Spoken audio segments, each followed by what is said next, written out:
Hello viewers.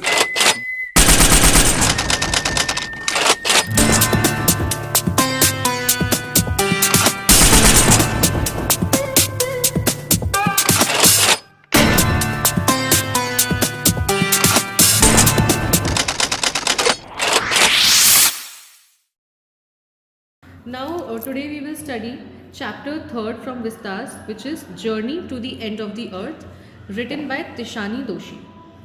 Tishani Doshi is a South Indian girl or lady, we can say, who is traveling to Antarctica.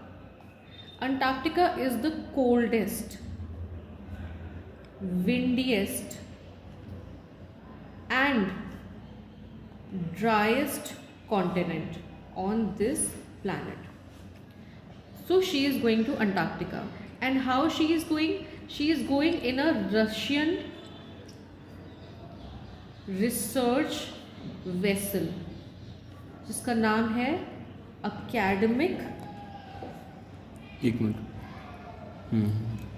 Academic शोकैलिस्की, मतलब एक Russian ship है academic शोकैलिस्की, जो कि school students को एक trip पर लेकर जाता है, एक एजुकेशनल ट्रिप पर।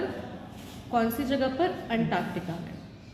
क्यों स्कूल स्टूडेंट्स को यहाँ पर ले जाया जाता है? उसका रीज़न ये है कि हमारा आज के टाइम पर एक मोस्ट हॉटली कंटेस्टेड डिबेट है, वो है एनवायरमेंटल डैमेज। जिसे हम जानते हैं that in present day our environment is getting deteriorated, day by day pollution बढ़ता जा रहा है and there is so many human activity जो कि हमारे एनवायरनमेंट को नुकसान पहुंचा रही है। तो अगर हमें एनवायरनमेंट में नुकसान कैसे हो रहा है, क्या हो रहा है और कैसे ठीक करना है, इन सारे सवालों का जवाब चाहिए तो Antarctica is the place to visit. क्यों अंटार्कटिका ही वो क्यों जगह है जहाँ पे हम विजिट कर सकते हैं? क्योंकि ये इकलौती जगह है which has never sustained any human population. यहाँ पे कभी भी आज तक कोई ह्यूमन पॉपुलेशन नहीं रही। तो ये इकलौती जगह है जिसे ह्यूमन बींग्स ने डिस्ट्रॉय नहीं करा है अपनी एक्टिविटीज़ के थ्रू। प्लस अंटार्कटिका की जो आइस लेयर्स हैं, उन आइस लेयर्स में 1.5 million year old carbon layers trapped हैं। सो फर्स्ट रीज़न कि यहाँ तो कभी ह्यूमन पॉपुलेशन नहीं रही। सेकेंड रीज़न कि अंटार्कटिका की आइस लेयर्स में 1.5 million year old carbon trapped है। इसीलिए हम इस जगह पर जाएंगे और जब हम अपनी आँखों से ग्लेशियर्स को मेल्ट होता हुआ देखेंगे, आइस शीट्स को कोलैप्स होता हुआ, ब्रेक होता हुआ देखेंगे, तब हमें पता चलेगा कि जो ग्लोबल वार्मिंग है उसका थ्रेट रियल है। ग्लोबल वार्मिंग सिर्फ एक कहने के लिए कोई चीज़ नहीं चल रही है, it actually is happening in reality. और उसका नुकसान इंसानों पर किस लेवल तक पहुंच सकता है वो हमें पता चलेगा। क्योंकि जब हम घर बैठे होते हैं, घर बैठकर किसी चीज़ को देखना और उसके ऊपर कमेंट्स करना बहुत ईजी है, लेकिन उससे हम इतना इन्फ्लुएंस नहीं होते कि हम कोई एक्शन ले उस चीज़ को सुधारने के लिए। बट जब हम अपनी आँखों के सामने कोई चीज़ देखेंगे, फील करेंगे, तब हमें डेफिनेटली बहुत बड़ा असर होगा उसका, और फिर हम उसे सॉल्व करने के लिए कुछ ना कुछ स्टेप्स ज़रूर लेंगे। अब रीज़न स्कूल स्टूडेंट्स को ही क्यों ले जाया जा रहा है, किसी और को क्यों नहीं ले जाया जा रहा? Because they form the youth. और किसी भी चेंज को लाने में सबसे बड़ा और एक्टिव रोल अगर कोई प्ले कर सकता है तो वो यूथ है। Because they are the most energetic people, they can influence anyone, they can aware anyone and they can do the desired actions.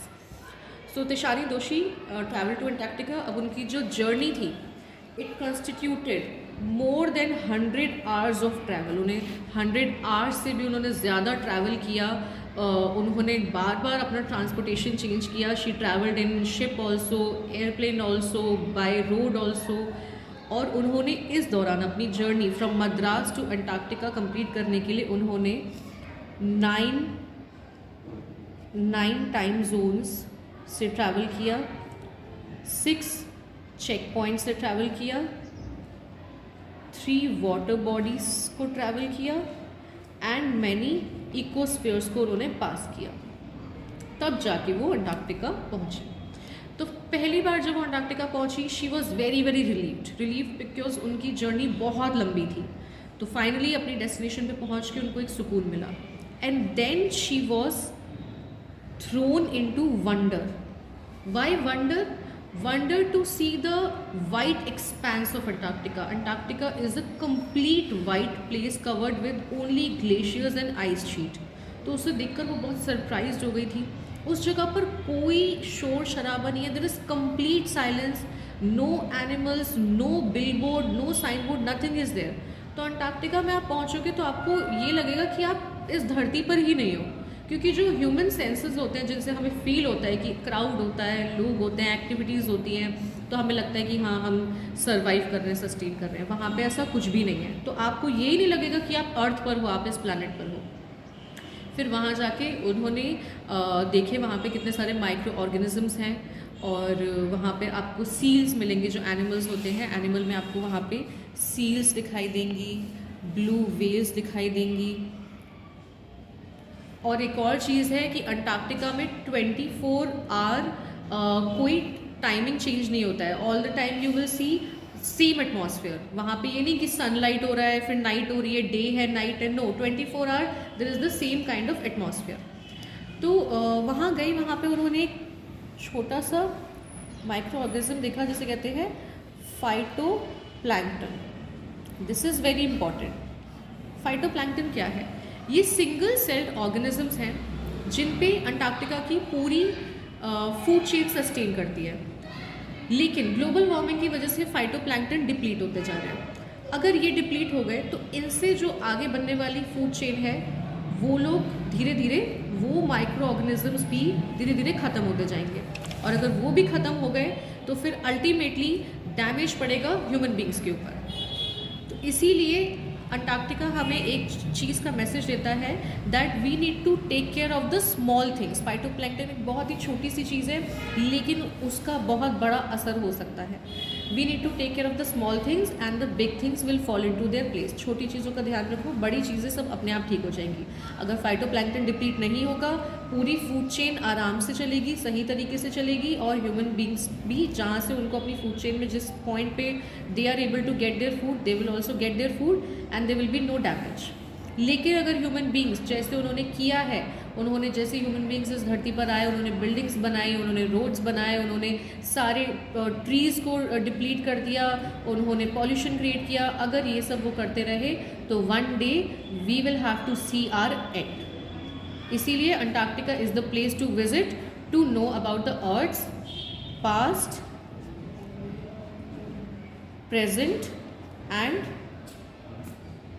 future. This is the end of the story.